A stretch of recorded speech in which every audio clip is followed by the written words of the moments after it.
We do have an update for you as well coming out of Ventura County, California. The Ventura County Sheriff's Office just put out quite a lengthy statement, and you might remember this story that we have been following for really all week. The homicide investigation now of that 69-year-old elderly Jewish man, Paul Kessler. And so the Ventura County Sheriff's Office has put out, like I said, quite a lengthy statement of where the investigation is going. And remember, this was the scene there in Ventura County. Pro-Israeli protesters and pro-Palestinian protesters getting into it, confrontations ensuing. It got quite escalatory. And you see there Paul Kessler lying on the ground, his head bleeding, and he eventually succumbed to those injuries. And that is a blurred out photo of the suspect right now. Well, in the meantime, let's put up some of these paragraphs of the statement in from Ventura County Police. This is what they say. They say, first, we want to highlight something that has seemed to be misinterpreted by many concerning the findings of the autopsy. His death being ruled a homicide simply means his death was caused at the hands of another. This determination, in and of itself, does not provide sufficient evidence to establish probable cause for an immediate arrest of a suspect. Remember, Hal Eisner told us the same thing a couple of days ago in his reporting.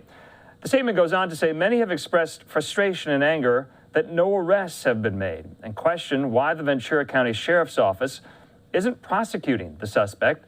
To be clear, law enforcement officers do not prosecute criminal cases. Rather, we investigate them, and we obtain evidence with the goal of obtaining enough evidence to establish probable cause so an arrest can be made. Prosecution lies in the hands of the district attorney's office. So it goes on to say this case involves eyewitnesses who were present at the scene. However, many witness statements conflict with one another. Conflicting statements from multiple witnesses can make it difficult to prove a case beyond a reasonable doubt. Witnesses with conflicting statements impair witness credibility, create reasonable doubt, cause unreliable testimony, and strain a prosecutor's ability to prove a case. The statement goes on to say, the Ventura County Sheriff's Office is asking for help from the public regarding this ongoing investigation. Anyone who witnessed or has knowledge of the incident or who was present at the demonstration is encouraged to contact Detective Stump. If there are any witnesses who may have been driving a vehicle in and around the area during the time of the incident who are operating vehicles that are equipped with video recording capabilities, such as Teslas, please reach out to investigators or utilize the link provided below to download and submit any relevant footage there. This was quite a lengthy statement. Like I said, back out to some of this video we have. This is just file video from the scene during the moments up until that confrontation between Paul Kessler and this pro-Palestinian protester, this individual. I just want to read a little bit more of the statement.